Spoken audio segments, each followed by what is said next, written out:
Alex here from Ornament Designs, and today I'm going to show you how to make this Kimekomi ornament.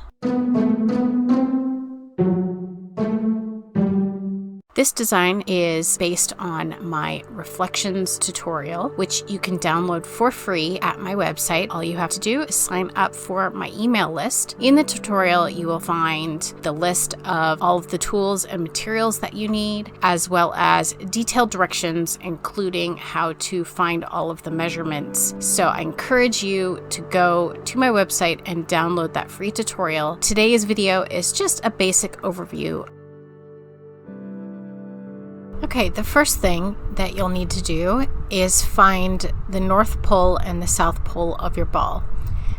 Hopefully you have some factory markings and you can easily mark those. If you don't have any factory markings on your ball, I do have another video that will show you how to find those markings. The next thing you're going to do is measure and mark 8 equally spaced points around the equator of your ball. To find that measurement, you'll need to divide the circumference of your ball, which is the measurement around the equator of the ball, by 8. The calculation is the same whether you're using inches or centimeters. I just happen to be using centimeters here, but if you're using inches, that's fine. Just divide the circumference of your ball by 8 and mark those points according to that measurement.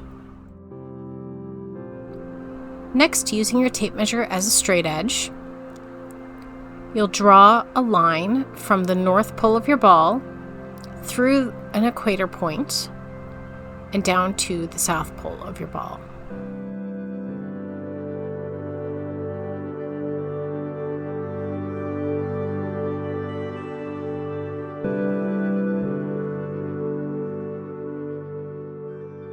You'll do this for all 8 points on the equator of your ball, and in the end you'll have 8 equally spaced lines.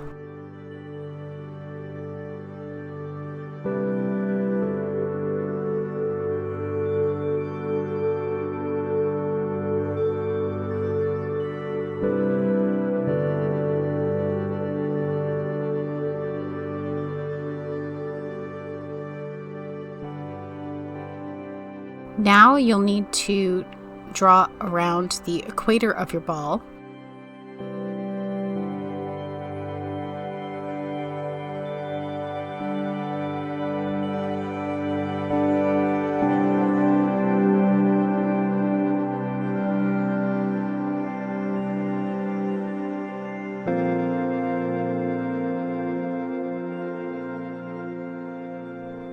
The next step is to cut your lines. You'll use your craft knife and cut into the foam along the lines that you've just drawn, about 1 centimeter deep.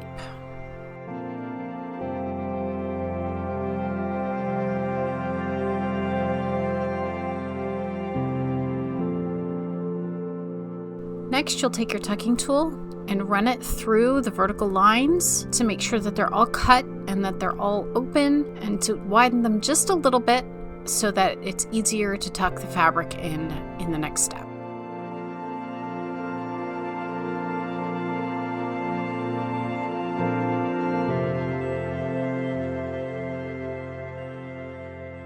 Now you can go back and do the same thing to your equator line. Cut it with your craft knife, and then when you're done cutting, you can go back with your tucking tool and widen those grooves. Now be careful when you're widening the grooves here. You don't want to catch a corner and tear off a corner of the foam.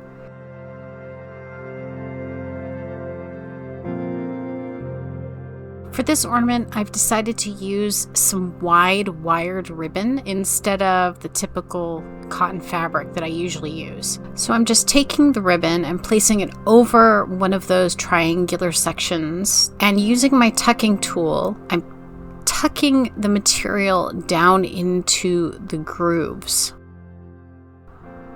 You'll want to tuck just enough that it holds its shape, and then you can trim around the material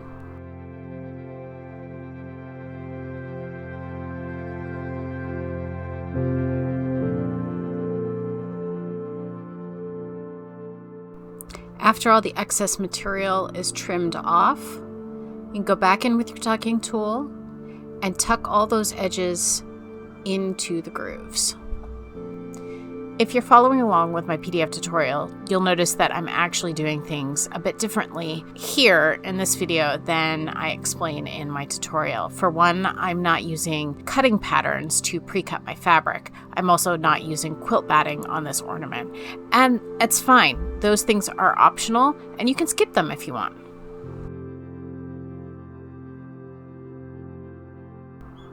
From here, continue tucking fabric over alternating sections on the top half of the ball.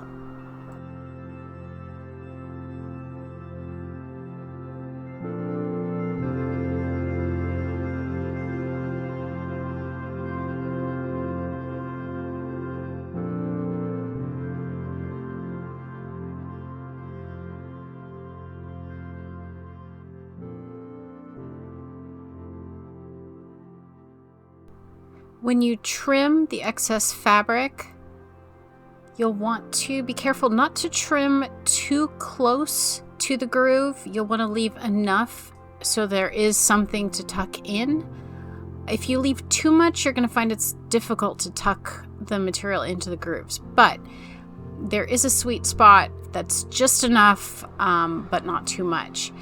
It's easier to leave too much excess fabric and then to continue to trim it down slowly, but once you cut it all off and there's not enough to tuck in the groove, you can't go back and uncut.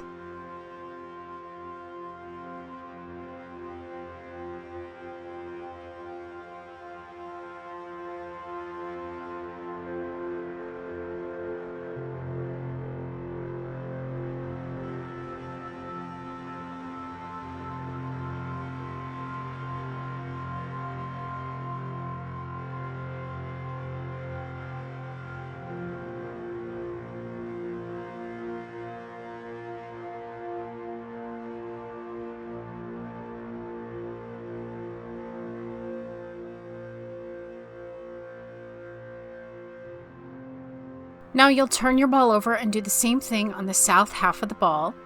You'll want to shift your pattern so that the triangles that are covered in fabric on the top don't line up exactly with the triangles that are covered on the fabric at the bottom. You'll see here how they alternate and they're also shifted.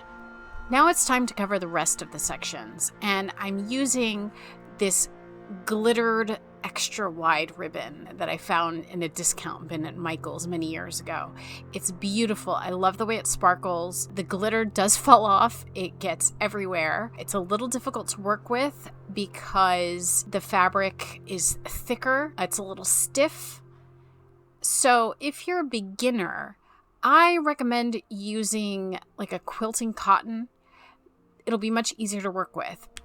But for those of you with more experience making these ornaments, I highly recommend that you experiment and have fun choosing interesting materials that might be a little more difficult, but definitely have a wonderful effect.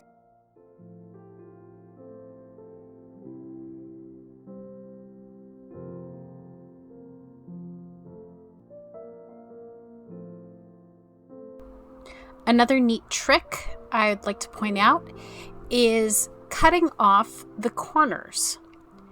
This helps the tucking process considerably, especially when you're using a fabric that is thick like this. There's a lot to tuck into the grooves, and cutting off those corners really helps. Though be careful, don't cut off too much.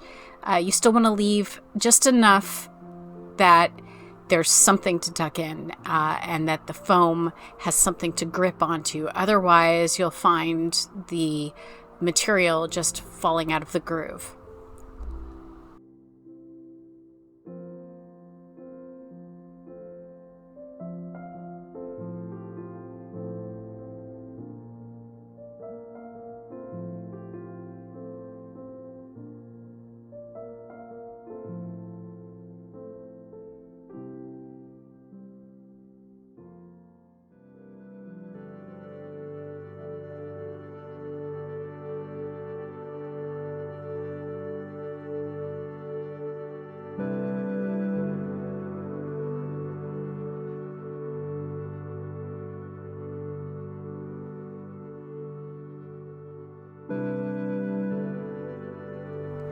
And here's a close-up of some of the tucking. And I just wanted to show you this technique that I use. I basically use the pointy end of this upholstery needle to kind of grab the edge of that fabric to tuck it in. And it really makes it easy to just grab that fabric and just punch tuck it right into that groove. This is actually why I prefer using the upholstery needle that has that sharp point on it, so that I can grab that little bit of material and tuck it into the groove.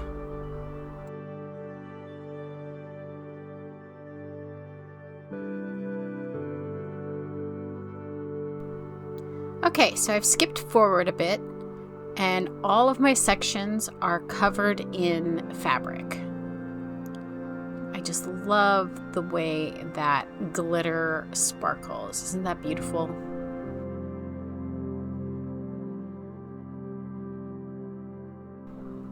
Okay, now it's time for the next step, which is to glue the cord onto the grooves or seams, which I may call them from now on. You'll scrape off a bit of glue from your glue stick with your tucking tool, and then place it right into one of those seams.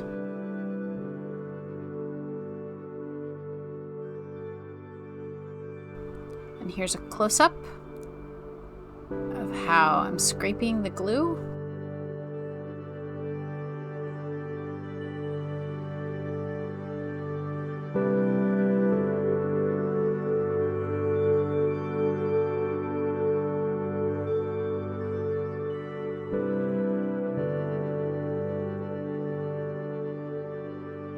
I'm just placing that cord right over the top of that glue and pushing in the end of the cord into the top or the north pole of the ball.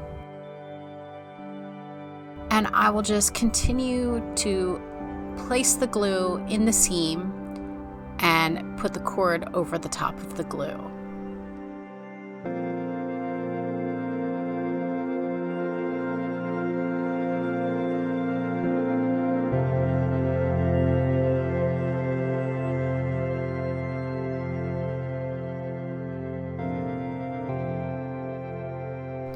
Don't cut your cord at the south pole of the ball. You can just keep gluing the cord all the way around until you get back to the north pole.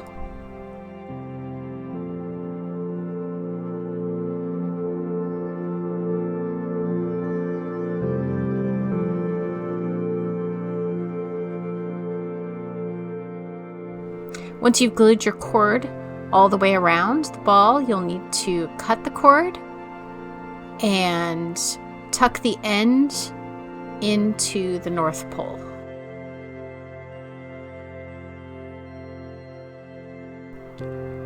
And here's a close-up of applying that glue. You just get it right into the groove, and you don't need to use a lot of it. A tiny amount will do.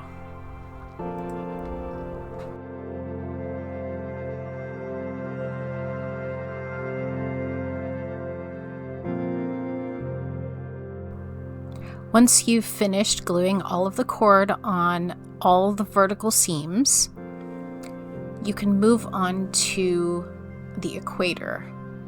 And for this ornament, I'm going to put some 9mm wide ribbon around the equator of the ball. You'll pin the ribbon at each point where the equator meets a vertical line. And you might find it a little difficult to push the pin in because it's going through a lot of layers of cord and fabric, and so you can use a thimble, or you could just use the end of your pen, and that works just as well to save your fingers.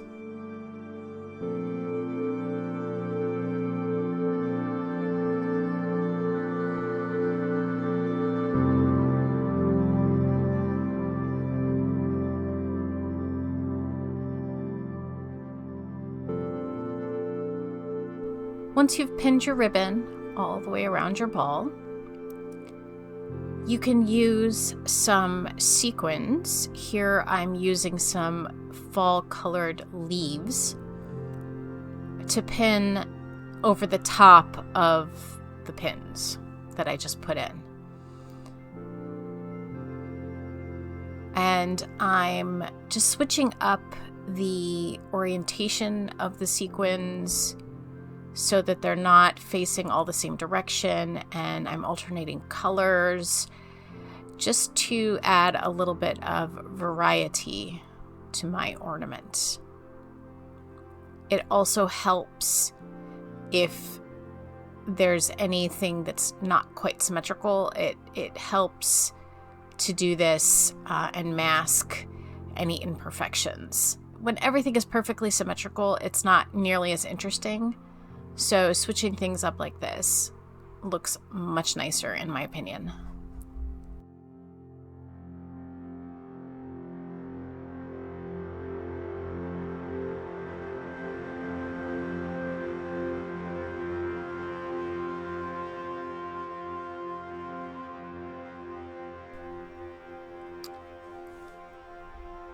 Before I start my bow for the top of my ornament, I'm going to put on my bottom embellishment, which is just a corsage pin and a bead cap.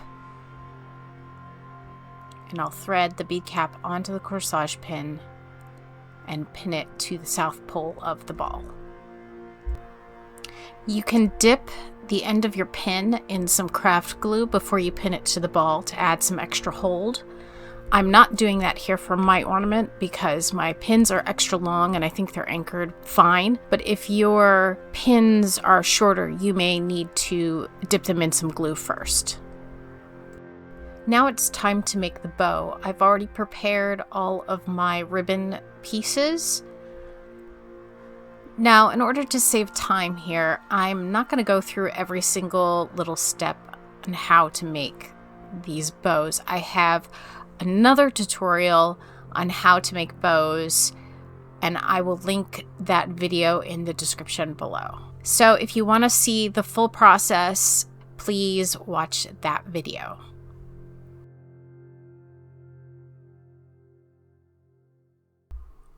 And the last step is pinning your hanging ribbon and bow to the top of your ornament. Again, you may want to use some craft glue.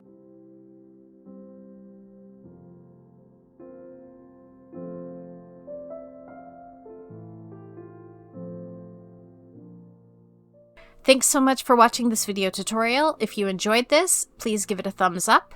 And if you want to see more like this, please subscribe to my channel. And I will see you in the next video. Bye!